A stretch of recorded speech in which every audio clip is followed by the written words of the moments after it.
신앙 고백을 하면서 하늘에 오르사라고 할 때 대부분의 그리스도인들은 예수님이 이 세상을 떠났다라고 생각하지 그 이상은 생각하지 않습니다. 그러나 사도신경의 다른 모든 구절들과 마찬가지로 그리스도가 하늘에 오르사라고 고백하는 데에는 특별한 이유가 있습니다.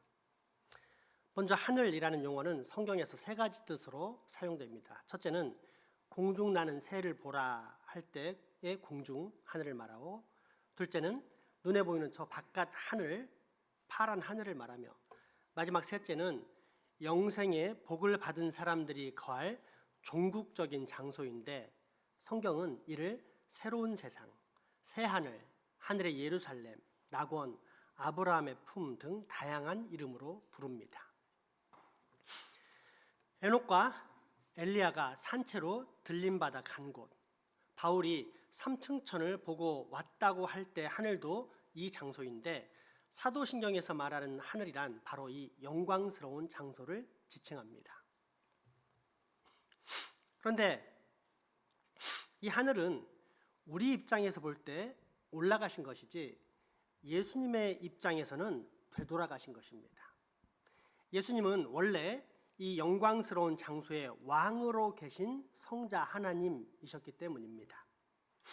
대속사역을 이루시기 위해 이 땅에 오셨고 다 완성하신 후에 되돌아가신 것입니다.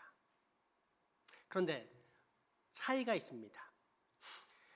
이 세상에 사람으로 오시기 전에는 성자의 신성만이 하늘에서 성부 하나님과 함께 있었던 것에 비해 부활 후 승천하심으로써 이제는 그의 인성도 하늘에 오르셨다는 사실입니다.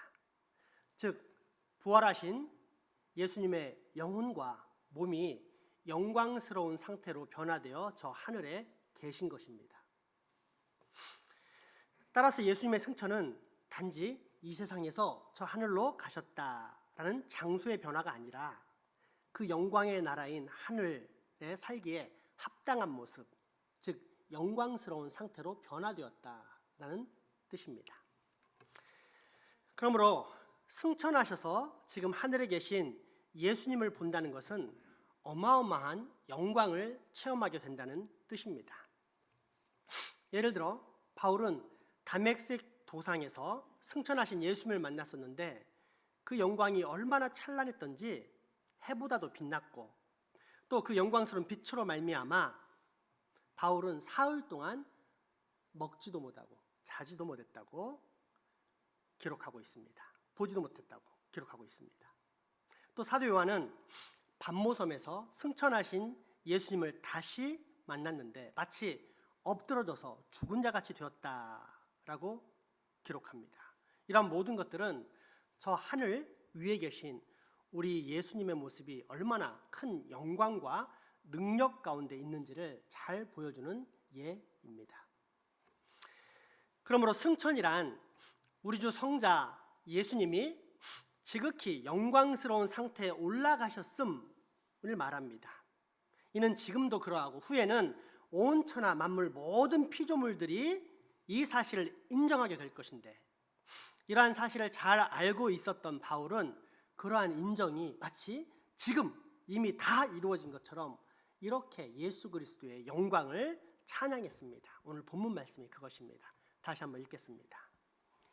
이름으로 하나님이 그를 지극히 높여 모든 이름 위에 뛰어난 이름을 주사 하늘에 있는 자들과 땅에 있는 자들과 땅 아래에 있는 자들로 모든 무릎을 예수의 이름에 꿇게 하시고 모든 입으로 예수 그리스도를 주라 시인하여 하나님 아버지께 영광을 돌리게 하셨느니라.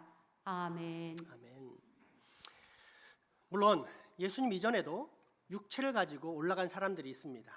에녹이 하나님과 동행하다가 올라갔고 엘리야도 하늘로 올라갔습니다.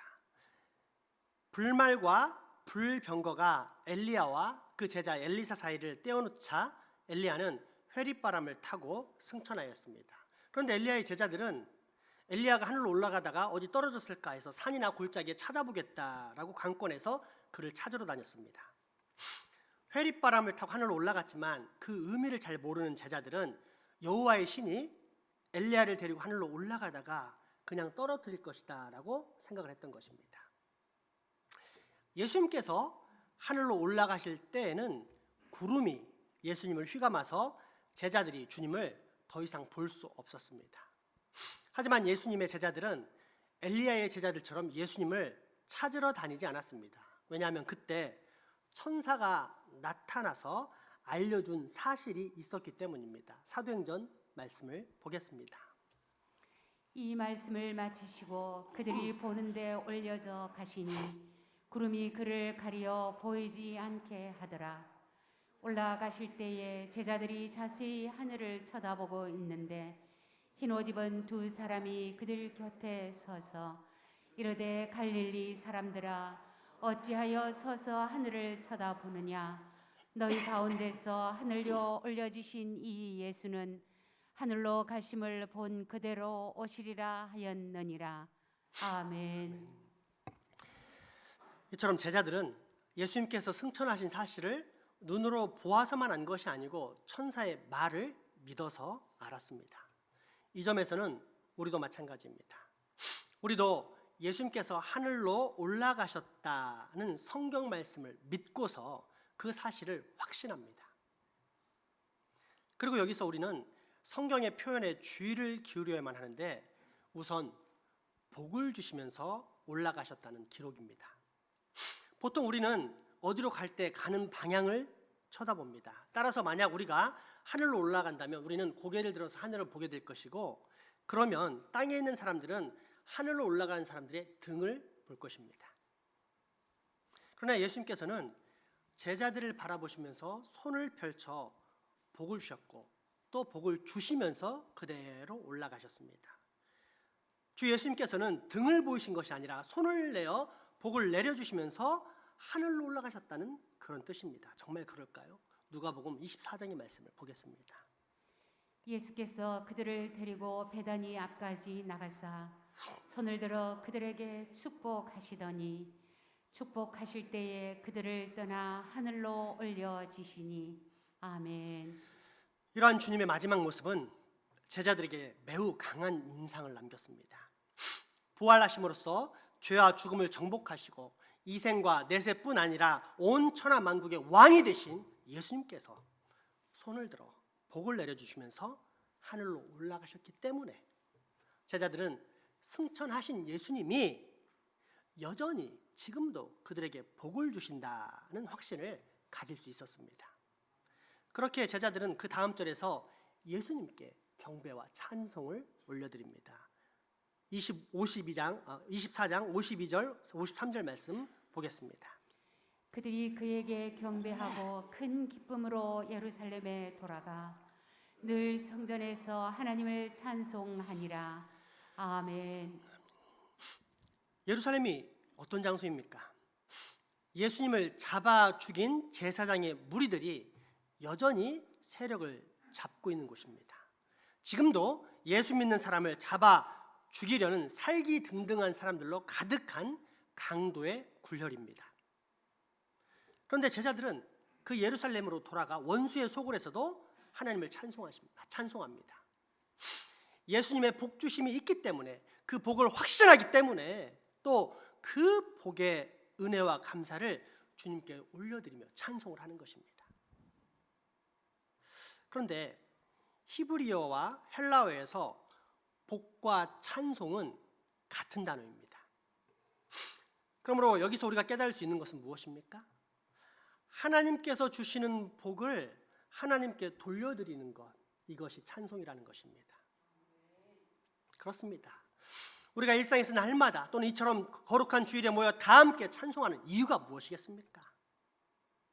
십자가에서 구원을 이루시고 부활 승천하신 예수님께서 지금도 하늘 성전에서 당신의 백성들인 우리에게 복을 주시고 계신다는 사실을 깨닫기 때문이 아닙니까?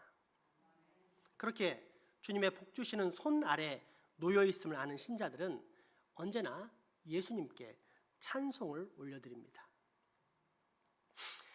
세상 사람들이 비웃어도 조롱해도 환난, 핍박, 심지어 죽음으로 협박해도 나는 주님의 복 주심 아래 놓여 있는 성도라는 사실을 알고 있기 때문입니다.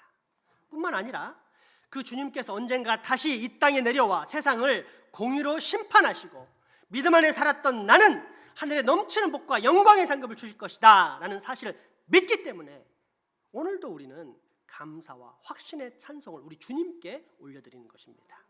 이 사실을 가르쳐주고 있는 것이 하이델베르크 제46문답입니다. 당신은 그리스도가 하늘로 올라가셨다는 것을 어떻게 이해합니까? 그리스도는 제자들이 보는 가운데 땅에서 하늘로 들어올림을 받으셨습니다. 또한 그리스도는 우리의 유익을 위하여 그곳에 계시다가 살아있는 사람들과 죽은 사람들을 심판하시려고 곧 다시 오실 것입니다. 아멘. 아멘. 두 번째, 유의해서 살펴보아야 할 성경 표현은 구름입니다. 예수님께서 승천하시면서 주신 복의 의미를 분명하게 가르쳐 주는 것은 구름입니다. 그리고 우리는 이 부분에 대한 성경의 표현에 주의를 기울여야 하는데 다시 한번 사도행전 1장 9절의 말씀을 살펴보겠습니다. 이 말씀을 마치시고 구름이 그를 가려 보이지 않게 하더라. 아멘. 이 자막 그대로 놓아주시기 바랍니다. 이 구절을 잘 보시면 구름에 가리워가 아니라 구름이 가리어라고 기록되어 있습니다. 그럼에도 불구하고 우리는 이를 무의식적으로 구름에 가리워라고 생각하면서 읽습니다. 예수님께서 하늘에 어느 정도 올라가시니까 구름에 가려서 보이지 않게 되었다라고 생각하는 것입니다. 이 구름을 저 하늘의 물리적인 구름으로 생각하기 때문에 구름에 가리워라고 읽는 것입니다. 그러나 성경은 분명히 구름이 예수님을 가리어서 보이지 않게 되었다라고 합니다. 따라서 이 구름은 하나님의 임재를 나타내는 영광의 구름, 곧 쉐키나의 구름임을 알 수 있습니다. 이와 관련된 대표적인 예가 하나님의 임재를 상징하는 구약의 성막에 충만했던 여호와의 영광을 지칭하는 구름입니다. 출애굽기 말씀 함께 낭독하겠습니다. 구름이 회막에 덮이고 여호와의 영광이 성막에 충만하매 모세가 회막에 들어갈 수 없었으니 이는 구름이 회막 위에 덮이고 여호와의 영광이 성막에 충만함이었으며 구름이 성막 위에서 떠오를 때에는 이스라엘 자손이 그 모든 행진하는 길에 앞으로 나아갔고 구름이 떠오르지 않을 때에는 떠오르는 날까지 나아가지 아니하였으며 낮에는 여호와의 구름이 성막 위에 있고 밤에는 불이 그 구름 가운데에 있음을 이스라엘의 온 족속이 그 모든 행진하는 길에서 그들의 눈으로 보았더라. 아멘.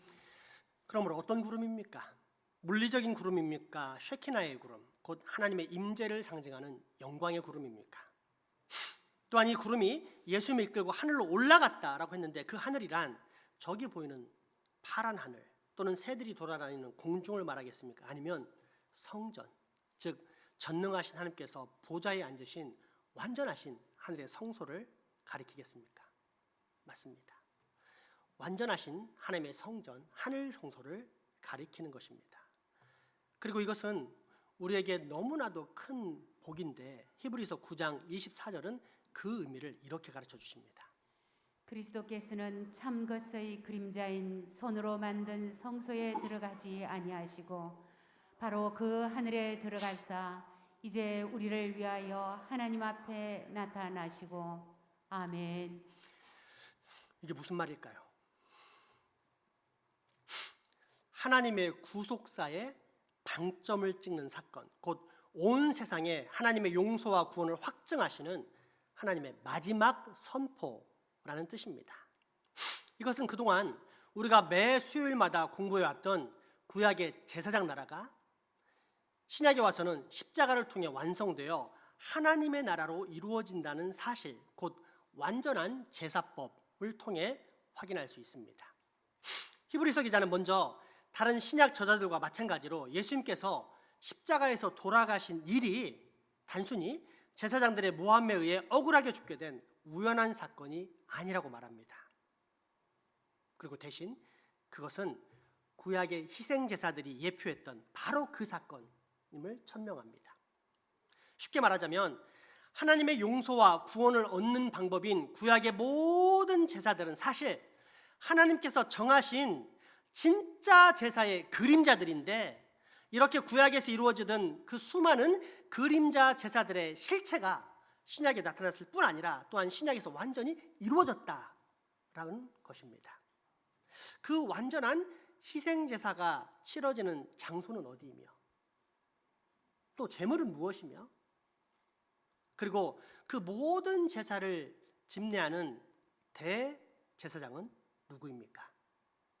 그렇습니다. 영원한 대제사장이신 예수 그리스도께서 친히 당신을 제물 삼아 십자가에 올라가심으로 단 한 번의 제사로 영원한 속죄를 완성하신 저 십자가 대속의 죽음입니다. 즉 예수님께서는 저 십자가에서 구약의 모든 제사를 완전히 성취하셨던 것입니다. 히브리서 9장 10장은 바로 이 사실을 우리에게 선포하고 있는데, 먼저 히브리서 9장 24절 26절의 말씀을 보겠습니다. 그리스도께서는 참것의 그림자인 손으로 만든 성소에 들어가지 아니하시고 바로 그 하늘에 들어가사 이제 우리를 위하여 하나님 앞에 나타나시고 대제사장이 해마다 다른 것의 피로써 성소에 들어가는 것 같이 자주 자기를 드리려고 아니하실지니, 그리하면 그가 세상을 창조한 때부터 자주 고난을 받았어야 할 것이로되 이제 자기를 단번에 제물로 드려 죄를 없이 하시려고 세상 끝에 나타나셨느니라. 아멘. 또 제사를 드려야 한다는 말입니까? 제사는 완성됐다는 말입니까? 그렇습니다. 히브리서 9장 28절, 10장 10절, 10장 12, 14절, 18절 말씀을 연이어 보겠습니다. 이와 같이 그리스도도 많은 사람의 죄를 담당하시려고 단번에 들이신 바 되셨고 구원에 이르게 하기 위하여 죄와 상관없이 자기를 바라는 자들에게 두 번째 나타나시리라. 이 뜻을 따라 예수 그리스도의 몸을 단번에 들이심으로 말미암아 우리가 거룩함을 얻었노라. 오직 그리스도는 죄를 위하여 한 영원한 제사를 드리시고 하나님 우편에 앉으사 거울로 자기 원수들을 자기 발등상이 되게 하실 때까지 기다리시나니, 그가 거룩하게 된 자들을 한 번의 제사로 영원히 온전하게 하셨느니라. 이것들을 사하셨은즉 다시 죄를 위하여 제사 드릴 것이 없느니라. 아멘. 구약의 그 모든 제사들의 실체가 무엇이라는 뜻입니까? 그렇습니다. 바로 우리 주 예수 그리스도께서 저 십자가에서 드리신 대속의 희생 제사라는 뜻입니다. 그런데 구약의 희생 제사 제도에 의하면 이렇게 희생 제사를 드린 후에는 대제사장이 그 희생 제물의 피를 가지고 지성소, 그러니까 지극히 거룩한 장소에 들어가서 그 지성소와 그 권속과 온 이스라엘의 회중을 위해 기도하며 속죄를 이루도록 했다는 것입니다. 레위기 16장을 살펴보면 나와 있습니다. 바로 이 사실을 상기시키면서 히브리서 기자는 예수님의 승천을 그리스도께서 자신의 몸과 자신의 피로 온전한 희생 제사를 십자가에서 드리신 후에 단번에 저 성소, 하늘 성소에 들어가신 것이라고 밝히고 있습니다. 그러므로 어떤 의미에서는 그리스도께서 이루시는 속죄는 예수님께서 희생 제사를 드리신 십자가에서 이루신 후에 그 피의 공적인 효력을 가지고 지성소, 곧 지극히 거룩한 장소인 저 하늘 성소에 들어가셔서 그것을 당신의 택한 백성들에게 적용시켜 주실 때 이루어진다라고 할 수 있습니다. 히브리서 기자에 따르면 그러므로 예수님께서 하늘로 올라가신 승천 사건은 단순히 예수님이 이 땅에서 저 하늘로 옮긴 것이 아닌 그 자체가 속죄 사건의 한 부분을 감당하는 것입니다. 옛날 구약의 대제사장이 속죄의 피를 가지고 지성소에서 하나님의 백성을 위해 하나님 앞에서 서서 기도함으로 속죄를 이룬 것처럼 예수님은 당신께서 제물로서 희생하신 그 피를 가지고 하늘 성소에 올라가 우리를 위해서 하나님 앞에 서십니다. 그러므로 결국 이것은 당신들의 백성을 향해 손을 펴사 복을 주시면서 승천하신 예수님께서 지금 하나님 앞에 서서 당신의 피로 값주고 사신 당신의 백성들, 곧 우리들에 대해서 이렇게 말씀하고 계시다는 뜻입니다.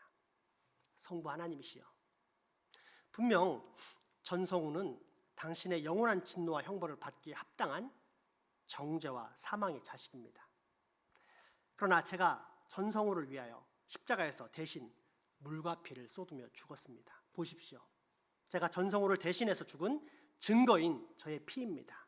그러므로 성부시여, 이 피를 보시고 전성우를 구원하실 뿐 아니라 영원히 복주사 전성우가 저 세상뿐 아니라 장차 이 하늘에 와서도 영원한 생명을 누리는 당신의 자녀가 꼭 되게 하여 주십시오.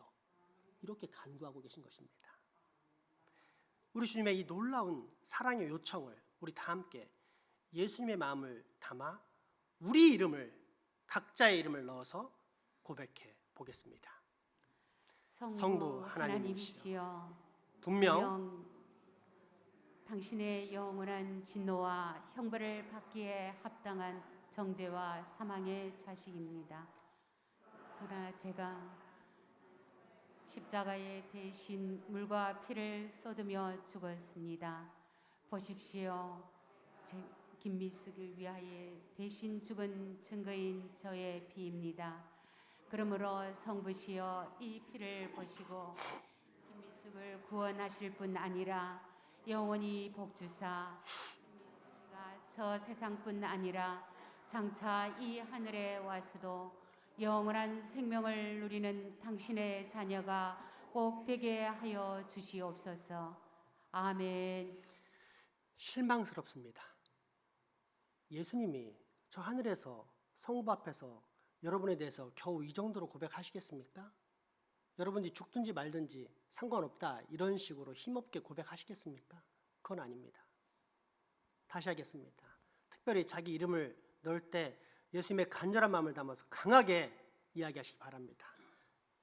성부 하나님이시여, 분명 전성우는 당신의 영원한 진노와 형벌을 받기에 합당한 정죄와 사망의 자식입니다. 그러나 제가 전성우를 위하여 십자가에서 대신 물과 피를 쏟으며 죽었습니다. 보십시오.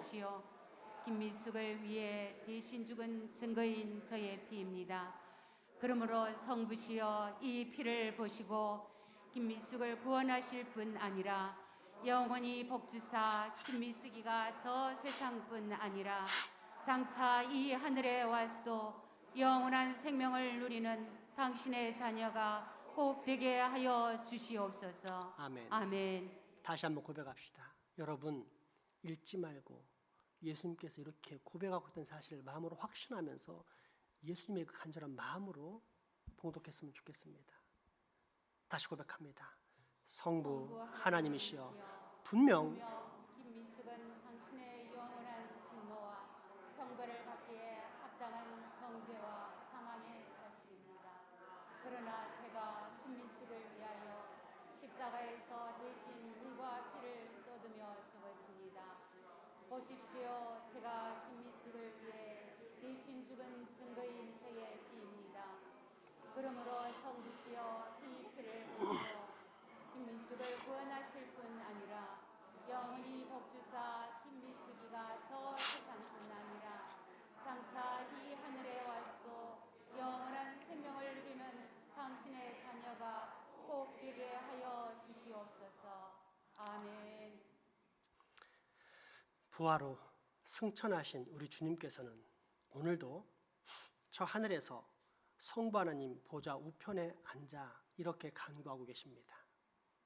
우리를 위해 여전히 중보하십니다.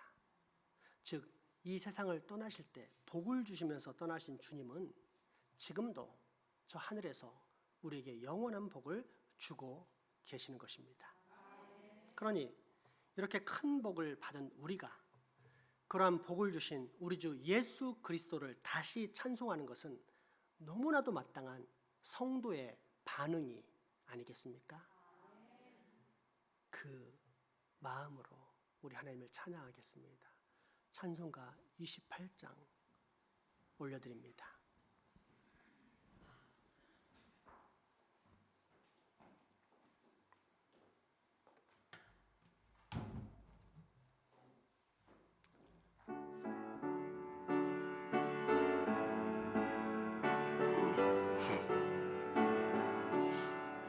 복의 근원 강림하사 찬송하게 하소서. 한량 없이 자비하심 증량할 길 없도다. 천사들의 찬송가를 내게 가르치소서.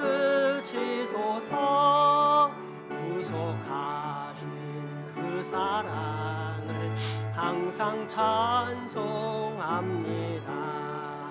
주의 크신 도움받아 이때까지 왔으니 이와 같이 천국에도 이르기를 바라네.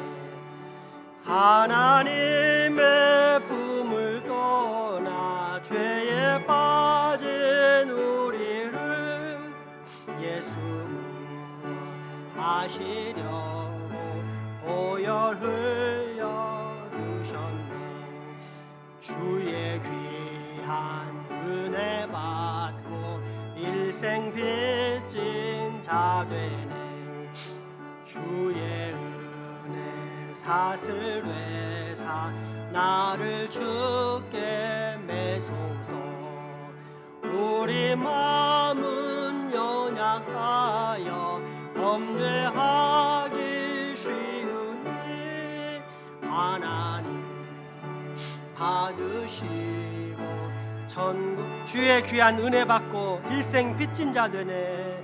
주의 귀한 은혜 받고 일생 빚진 자 되네. 주의 은혜 사슬 되사 나를 주께 매소서. 우리 마음은 연약하여 범죄하기 쉬우니 하나님이 받으시고 천국에 주소서.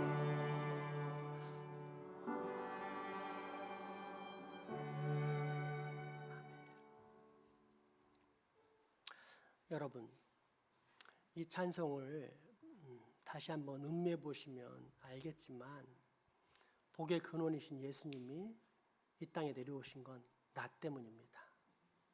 그러면 우리가 이 땅에 살 수 있고 해야만 하는 것은 그 복을 찬송하는 것입니다. 무엇보다 그 복을 받은 사람은 사망으로 나아가서 영원한 멸망을 당할 세상 사람과 다른 너무나 귀한 존재, 정말로 복받은 존재이기 때문에 빚을 진 자로 살아갑니다. 자기 마음대로 살지 않습니다. 절대. 예수님께 빚진 자가 되어서 예수님이 원하시는 거룩한 삶을 살아나가는 겁니다. 이런 빚진 마음이 없다? 아쉽지만 명쾌하게 제가 여러분에게 말씀드릴 수 있는 건 여러분은 아직 연약한 신자 내지는 가짜 신자가 될 수도 있다는 뜻입니다. 다시 한번 이 찬양할 때 주여 복의 근원을 내가 소유하게 하소서. 일생 빚진 자가 되어 찬송하며 살 수 있게 주십시오 라는 고백을 담아 찬양하도록 하겠습니다.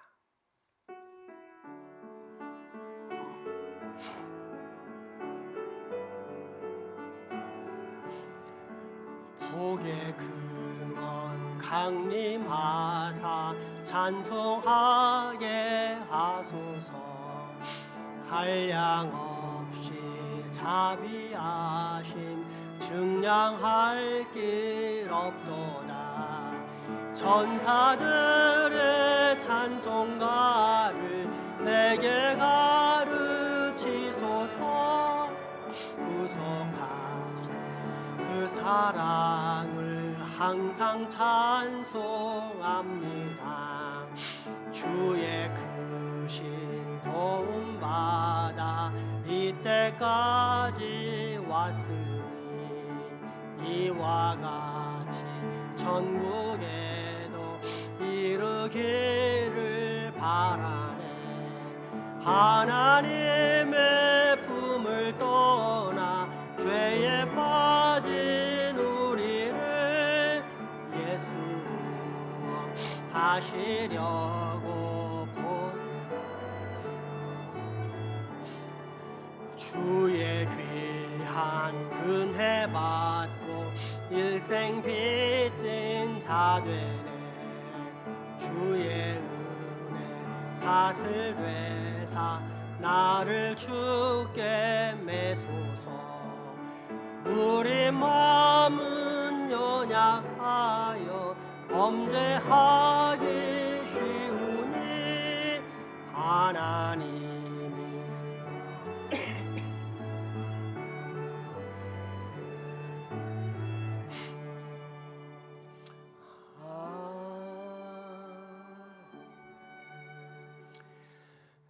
복의 근원 되신 우리 예수님, 당신께 내 모든 찬송과 감사와 경배와 영광을 올려드리니 받아 주시옵소서. 주님만이 나의 사랑이며 기쁨이며 행복이며 소망이오니 주님 언제나 나의 왕, 나의 주인이 되어 주시옵소서. 예수님 이름으로 기도합니다. 아멘. 헌금하시겠습니다.